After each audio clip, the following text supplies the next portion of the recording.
The EU may appoint its own Putin negotiator for future Ukraine peace talks. It follows fears President Trump will make a deal with Russia behind Europe's back. But with Europe largely sidelined from negotiations anyway, how much impact would this negotiator really have? And would Trump and Putin even engage with them?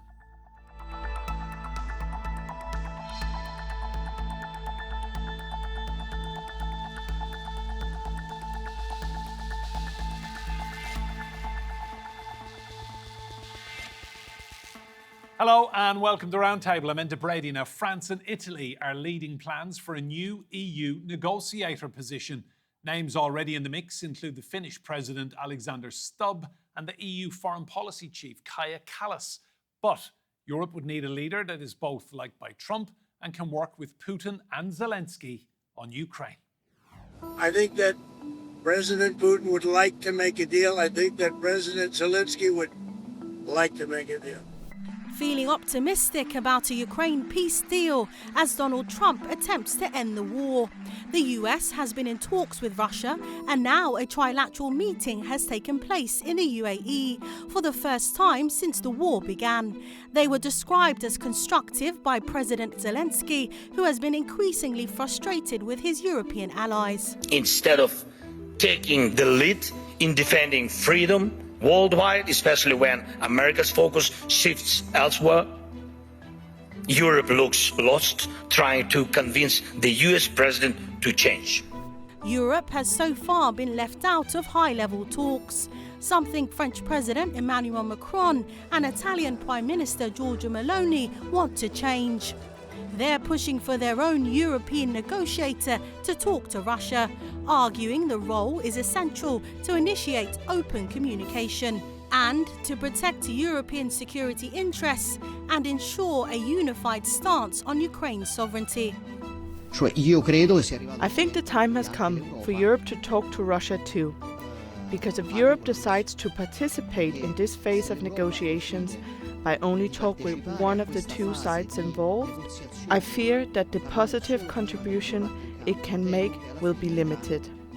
But who would get the negotiator job? Some of the top names circling are Alexander Stubb, the Finnish president, a respected Gulf buddy of Trump, whose country is defending a long border with Russia. Former Italian Prime Minister Mario Draghi, who is also the ex-president of the European Central Bank, and Kaja Kallas, EU's current foreign policy chief and former Estonian Prime Minister. Key aspects of the job, such as whether the negotiator would represent the EU or the entire coalition of the willing, has yet to be worked out. But one thing they do want is to protect the security of the wider European continent. And as relations with the US sour, they want to get the best deal for Ukraine, NATO and its Western allies. Well, let's bring in our guests on this one. Joining me from central London, we have Natalie Sabanadze. She is a former Georgian diplomat and senior research fellow for the Russia and Eurasia program. That's at Chatham House. In Minneapolis, in the United States, we have Amy Fredrickson. She is a Republican strategist. And I'm delighted to welcome here with me in the studio Chris Weafer. He's the founding partner of Macro Advisory. You're all very welcome to Roundtable. Amy, to you first. When I saw this initially, all the talk was about Vladimir Putin and dealing with Russia and negotiating. But the more I thought about it, this is actually about Donald Trump and his kind of lack of interest in Europe and the breakdown of the transatlantic relationship, isn't it? Well, I mean, I think it's a little bit about both, but certainly President Trump has sort of forced the EU's hand, and I think it may be part of his negotiating. He has long been a proponent of the EU needs to step up, take a bigger role. They've been too reliant on sort of the U.S. protection when it comes to NATO, when it comes to other things. And so, you know, unwittingly or not, and I think it might be a negotiating piece for him, he has been excluding the EU from these negotiations. And so now we see European nations stepping up and saying, well, we don't want to be left out of this. We need to take some proactive steps. Natalie, to you, Trump has really focused minds here, hasn't he, across European capitals? Yeah, indeed, he has. And there is clearly an agreement among European nations that they do actually need to step up and need to take charge of their own security, which is one of the main reasons actually why they want to have a seat at the table, because during these talks, it's not only peace and the nature of the peace that is being decided in Ukraine, but it is very much about future European security architecture and stability and sustainability of this security. So really, what kind of deal will come out of these talks will determine whether Europe remains peaceful and stable in the near future, or there will be seeds of a new conflict that are being sown. So I think there is a lot of interest from European leaders to have an influence one way or the other. Thanks, Natalie. Chris, to you, do you think Europe's playing catch up here? Like they should have had a negotiator in this role for years. Well, they should have, but I suppose it simply wasn't welcomed. The Russian position for the last several years is that they only ever wanted to talk to Washington. This was stated by senior officials, including President Putin, on a couple of occasions where he specifically said there is no point in talking to European officials. They're too Russia-phobic. They don't have the power. All the power is in Washington. And if you reach an agreement with Washington, then it will be like adopted or forced on Europe. That has been their position, since the start of this war. It has recently changed, though, a significant change. When we heard from, say, President Macron and a couple of others saying that it's time that Europe engaged with Russia at some level, there was, for the first time, some sort of a receptive response from the Kremlin, from the press spokesman, Dmitry Peskov, who said that the Kremlin would welcome that move. That's the first time they've said that for years. So there is movement in terms of the approach from Moscow's side. And it seems, at least early days, but that they also feel that it's time that they were talking to Europe and not just to Washington, and specifically not just to Donald Trump. Thanks, Chris. Amy, to you, this must be music to American ears, hearing that, Moscow and the Kremlin and Putin, they don't want to deal with Europe, and they feel that the only power brokers who can get anything done really is the Trump administration. Well, certainly it's music to the Trump administration's ears, correct? Americans have a variety of opinions on this, but certainly it strengthens their hand at not just Ukraine-Russian table, but it strengthens their hand with the EU. And so it's an obvious win for them, and it's a consideration for any diplomat that would step in as EU's Russian negotiator or Russian Trump negotiator, that understanding that dynamic is there, and Putin understands that power dynamic is pleasing to the Trump administration, and so Americans need to be very cautious that they leverage it. But don't mistake it for Putin being our friend. Thank you. Natalie, to you, how do you think President Putin will view the creation of this role within the European Union? Will he welcome it?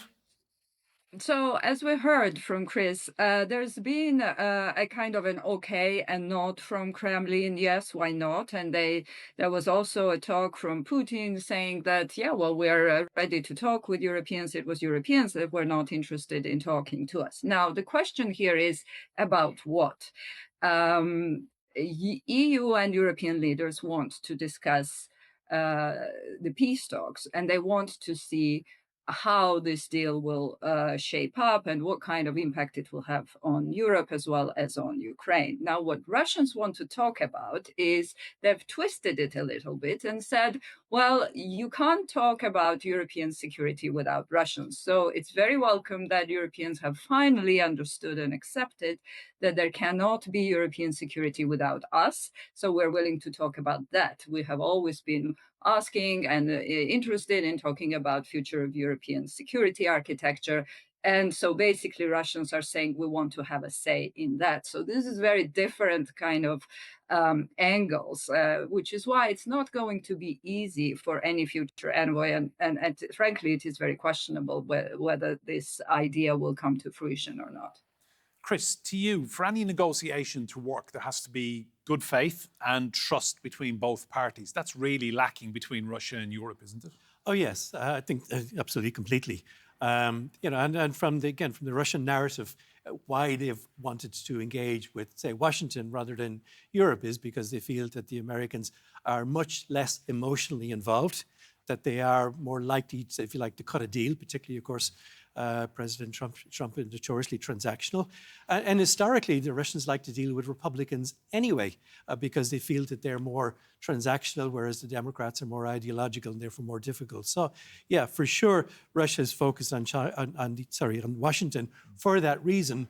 But for sure, they also want to rebuild bridges with Europe. It's just recognized that Europe is much more involved. I mean, the war is on their doorstep. Refugees are all over Europe. It's in the news every day in Europe. So it's much more emotional as well as, financial, political.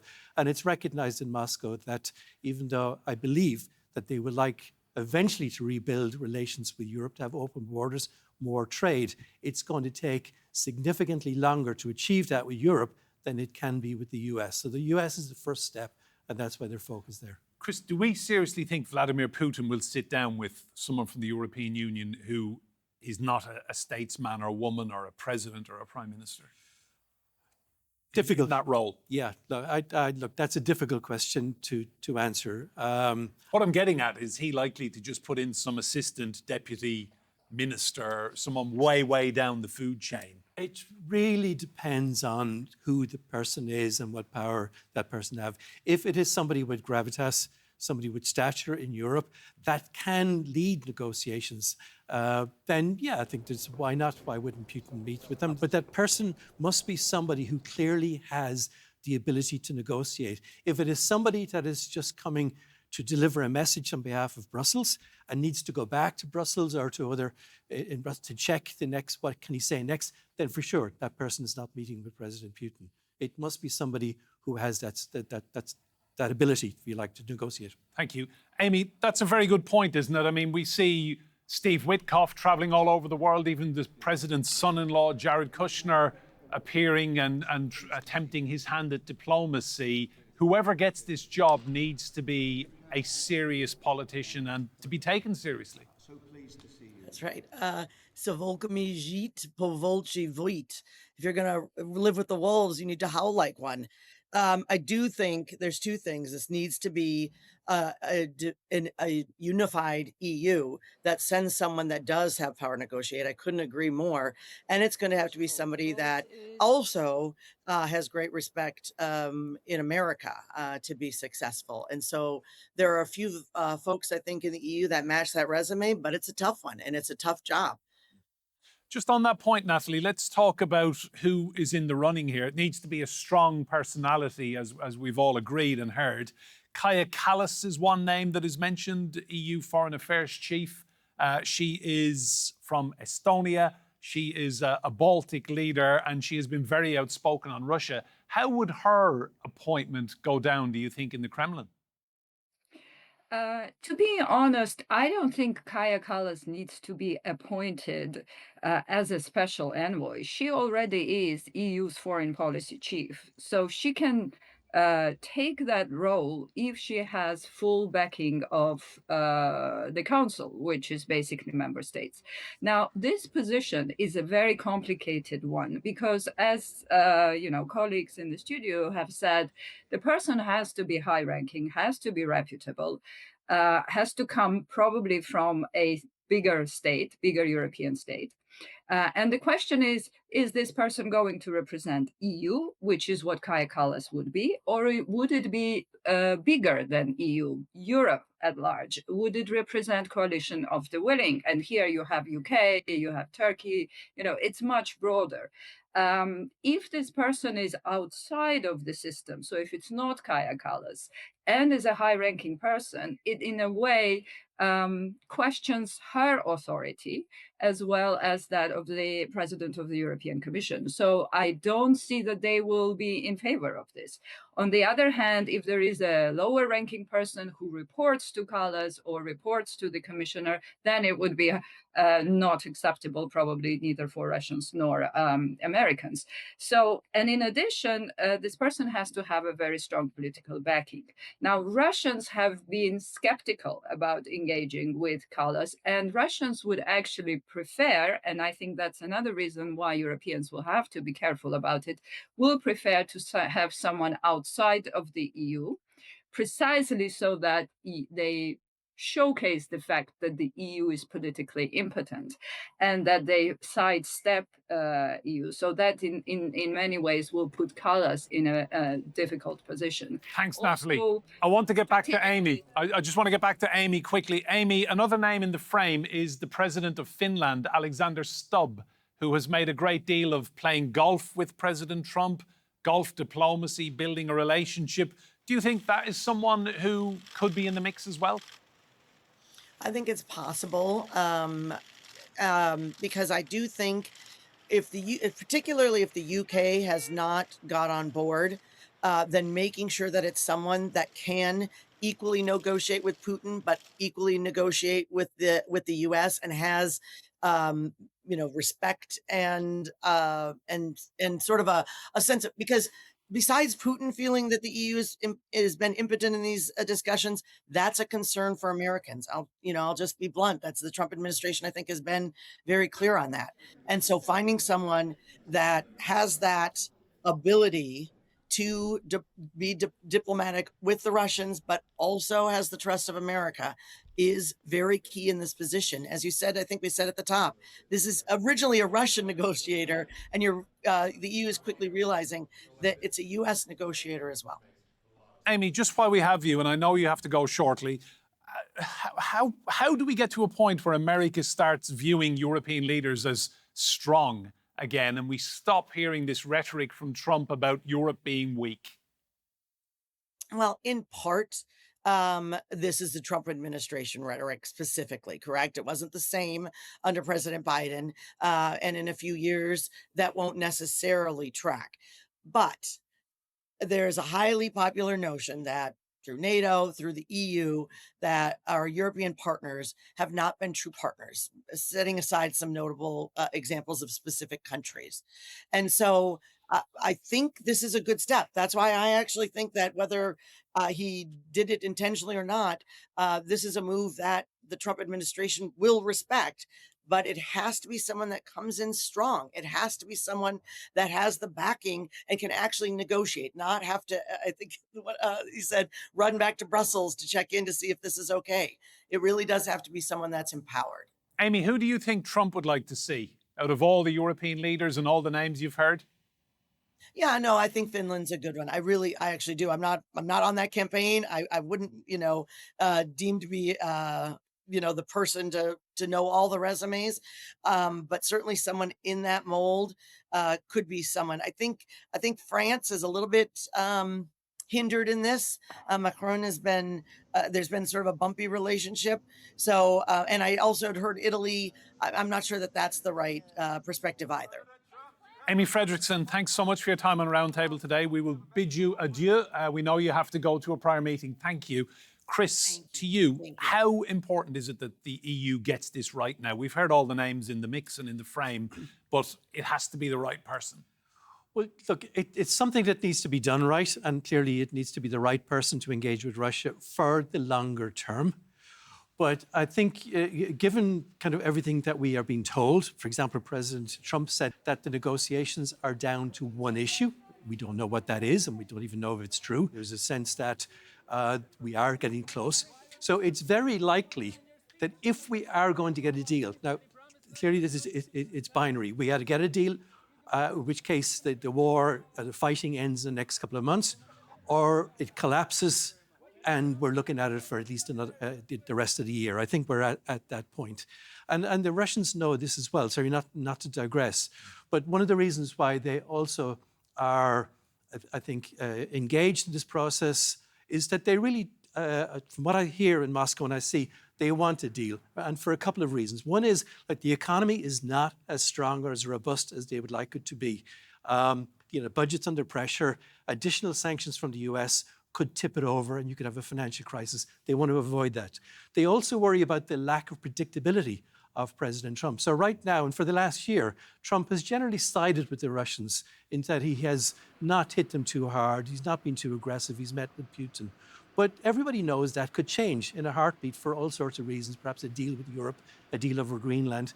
The Russians know that. And they don't want to wait too long for a deal because even, the midterm elections are at the end of the year. That process starts in the spring. Trump may have to compromise with Republicans in the House and therefore may have to hit Russia harder if the deal isn't done. So there is momentum, therefore, towards a deal. I believe that right now. So I think what we're talking about in terms of Europe and a negotiator is somebody that comes in after, at this stage, realistically, it'll be after a peace deal is agreed and then works out at reshaping whatever future relationship there is between Russia and Europe. But I think it'll be after the peace deal. I don't think it'll be part of that process. Thanks, Chris. Natalie, to you, time is of the essence now, really, isn't it? The European Union has been talking about this for nearly a year. The idea first mooted in Brussels March of last year, I hear. They've kind of missed a trick here, haven't they, the EU, that they should have kind of moved very, very quickly?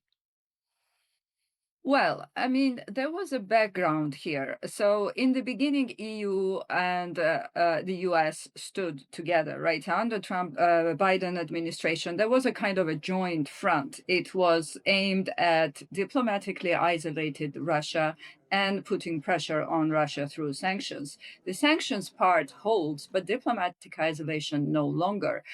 So Europeans in the beginning, once Trump administration got engaged with the aim of bringing peace, European approach was to talk to Americans as their allies and transatlantic partners. In the process, it became clear, as we've heard, that actually Americans were not putting pressure on Russia.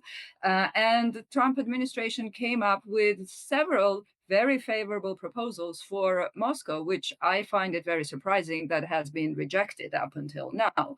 So over time, Europeans felt like this is important. Our voices, we cannot make our voices heard through just talking to Americans. So we need to find a place at the table. But it took a while. It took all this process and engagement first with the Trump administration. Chris, we live in a changed world, don't we? Because there was a time when an EU diplomat had a very straightforward life. There was no war. There was no threat of anyone taking another autonomous territory like Greenland from a country like Denmark. This is a huge job.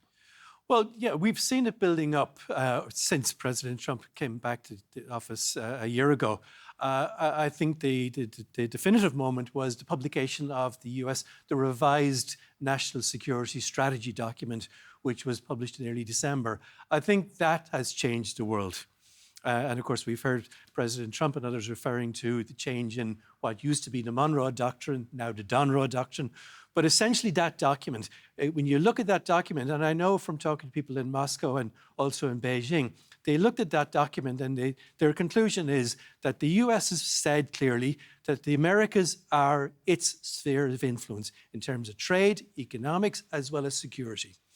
And the implication they have all taken from it is they can have their own spheres of influence. Yeah, we can do what we want. Yeah, well, we can do within limits, obviously, but basically it's recognizing spheres of influence. So Russia has a sphere of influence, perhaps in what you used to refer as the near abroad, the Central Asia, Caucasus, perhaps. I mean, that's not clear, but I'm just throwing it out. East Ukraine. It's no coincidence that several weeks after the publication of that document, the Chinese staged their largest ever military exercises off Taiwan. And interestingly, also at the same time, the Saudis again reopened their discussion about the fact that they should have full control of Yemen. They told their partners, the UAE, to leave militarily Yemen. And they're basically saying, look, this is our sphere of influence. If the US is going to do it, then we have by de facto permission to do the same thing. So it has changed the world. And a diplomat's life is, I think, going to be significantly more difficult than it used to be. And that phrase we've kept hearing from the Trump administration, European leaders are weak. What's the time frame on changing a narrative like that? Well, yeah, look, I think it's very encouraging to, as a European, this was a fellow Irish, yes. It's very encouraging to see that the Europeans now appear to be shaking themselves off, that the Greenland issue, I guess, has really being a catalyst for that. And Europe is, at least the dialogue now has changed to that Europe must be more and more united. It must be prepared to defend its interests. And I think the underlying, the subtext is we can no longer rely on the US and should no longer rely on the US, whether it's for security or trade or anything else. Anything else. So I think that's, the signals are very positive. We've now got to, of course, see what the follow through is. Will there be bigger allocations for defense? What will Europe do in terms of trade and positioning Europe? I mean, potentially the European Union is the biggest economy in the world, or Europe, if you combine the UK. It's the biggest in the world, but it acts like a fifth or sixth rate economy because it has for too long been subservient to Washington. One of the, I guess, the ironic consequences of President Trump really pushing America first and identifying these spheres of influence, it could be that it finally shakes Europe into life and finally starting to realize it's positioning itself as it should be. That could very well be one of the legacy consequences of this. Thanks, Chris. Natalie, thanks so much for your time on this roundtable, and to Amy Fredrickson as well, and Chris here in the studio with me. Thank you all. Remember, you can see more discussion and debate on our YouTube channel. Just search for Roundtable TRT World. But for now, from me and Brady and all the team here, goodbye and thank you for watching.